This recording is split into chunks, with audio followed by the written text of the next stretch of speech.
वही हैरान हो रहा था, मैं शुरू में बात करता हूँ क्योंकि Babar had a big profile, तो सारा कुछ ऐसे लगता है कि बाबर ही ने किया हुआ है, लेकिन बाकियों के मैंने आपको सामने रख दिया कि उनकी परफॉर्मेंसेस क्या है।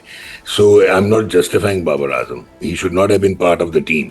और नंबर 4 पे तो उसकी बारी बनती नहीं थी at number 4। So at the end of the day, वो आज यूनुस खान ने एक बड़ी अच्छी ट्वीट की है जी। उसने कहा है कि बाबर आजम को गिराने के चक्कर में पूरी पाकिस्तान टीम गिरा दी। And sir what about Shaheen Afridi, क्या T20 is over for him as well? No, Shaheen का ऐसे लगा कि फिट नहीं थे, और क्योंकि वो बहुत एक्सपीरियंस्ड हैं, उनको बहुत मार पड़ी इंडिया के अगेंस्ट, वो यूजुअल बॉलिंग करने की कोशिश करते रहे, लेकिन जब से इनके घुटने की रिकरेंस हुई इंजरी की, वो ही has not been the Shaheen we had known.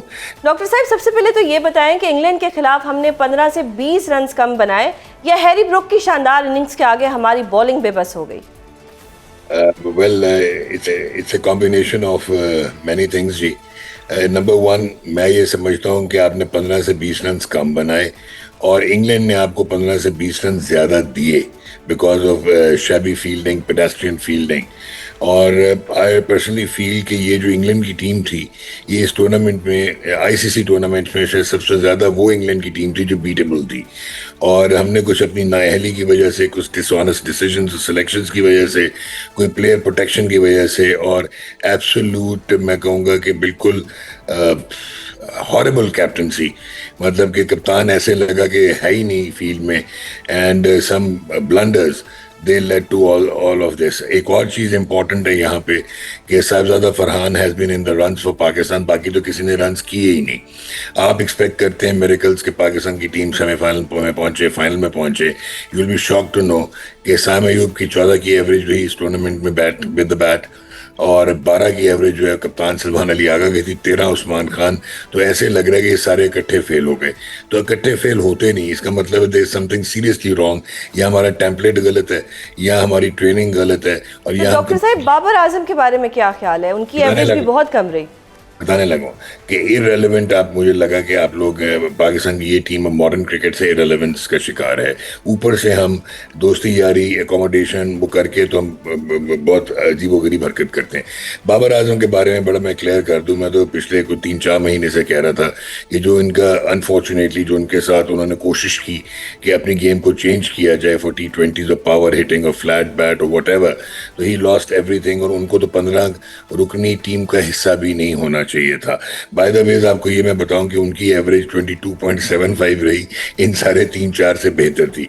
और एक और चीज़ सुजैन, लोग जो है ना वो करंट कंटेम्प्रेरी विजुअल्स और ऑप्टिक्स देखते हैं।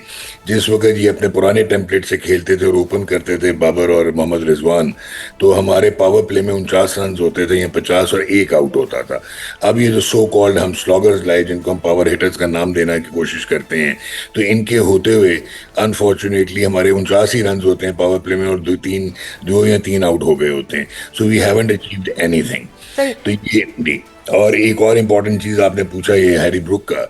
Harry Brook is a generational player, is a class batsman, और उसके तो भी 24-25 टेस्ट में 1100 हो चुके हुए हैं, और वो क्रॉस ऑल फॉर्मेट्स 100 कर चुका है, कैप्टन कर रहा है यंग एज में इंग्लैंड को। आप यहीं पे साहिबजादा फरहान को देखें जिसने सबसे ज्यादा रन किए। कल भी उन्होंने अपनी पोजीशन चेंज की और वो 1 डाउन पोजीशन पर आए। जी जी, मैं वही आपको कहने लगा था कि अब आप दोनों का कंपैरिजन करें। लोगों को तो लग रहा होगा ना कि 43 गेंदों पे 63 कर दिया साहिबजादा ने, and he batted well, but I personally feel कि अब आप हैरी ब्रुक की इनिंग्स को देखें कि उनके सामने भी विकेटें गिर रही थी, उनके सामने भी कोई नहीं खड़ा था अंटिल बिल जैक केम इन। तो उन्होंने क्या किया, गेम को खुद कंट्रोल कर लिया। 20 उन्होंने दुक्के लिए भाग के, यानी कि 2 runs ईच 20 टाइम्स, और उन्होंने इनिंग्स को फ्लो में चलाते चले गए अपनी रिस्पॉन्सिबिलिटी लेके। That is the class what is required leading from the front. Whereas Sahibzada जो हैं वो स्टक हो गए थे, और बाबर को जब देख रहे हैं कि वो उनसे स्पिनर नहीं खेला जा रहा, जब तक जोफ्रा आर्चर खेल रहा था बहुत अच्छा, तो बजाय कि गेम को चलाते और रोटेट करते, तो बाबर से उन्होंने 20-22 गेंदें जो हैं वो, क्योंकि वो तो बहुत ही खराब खेल रहे थे बाबर, तो 20-22 गेंदें आपने वेस्ट करवा दी। और सर, ये सलमान अली आगा की कप्तानी अब कितना बड़ा मसला बन चुकी है, और क्या T20 वर्ल्ड कप के बाद हमें लगता है कि ये कप्तानी खत्म हो जाएगी? क्या आप ऐसा कुछ देख रहे हैं? देखिए सुजैन, कप्तानी खत्म हो या ना हो, सबसे पहले तो आपके ना स्ट्रक्चर रीस्ट्रक्चरिंग होने वाली है। वरना आप ये बार बार विशेष साइकिल यही होगा कि आज हम ये लड़के ले लें वो लड़के ले लें। एक तो आपको politics, sense of insecurity, biases, nepotism ये ख़त्म करना है। फिर आपने साइंटिफिक इंटीग्रेशन सिस्टम्स में करनी है जो कि टीयर सिस्टम में आएगी, अंडर 17, अंडर 19, अंडर ये पाकिस्तान शाहीन्स। ये लड़के जो हैं एक हद से ज़्यादा बेहतर नहीं हो सकते। फिर आपने मिडल ऑर्डर नहीं रखी हुई क्योंकि पर्सनल प्रोटेक्शन करते हैं सीनियर्स की। आपने इरफान नियाजी, अब्दुल समद, हसन नवाज, ये सारे लड़के ट्राई किए। इवन विकेट कीपर हारिस था, इनको आपने, सुफियान मुकीम गायब हो गया, तो इब्रार डॉक्टर को साहब इतना बिठा दिया। सब चेंज करना है तो टीम मैनेजमेंट भी चेंज करनी पड़ेगी, कोच भी चेंज करना पड़ेगा। एब्सोल्युटली। माइक हैसन इज, मैं कहता हूँ, द वर्स्ट कल्प्रिट, जो कि इसको फ्रेंचाइज की तरह, इस्लामाबाद यूनाइटेड की तरह चलाने की कोशिश करता रहा है। सो कल आपके साथ क्या हुआ है? आपके कप्तान ने जहाँ पे 3 आउट कर गए हुए थे, शाहीन हैड डन वेल।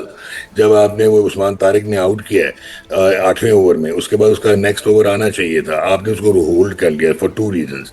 एक, आपने जल्दी से, क्योंकि विकेट गिरी हुई थी तो शादाब को प्रोटेक्ट करना था, ओवर करवाने थे।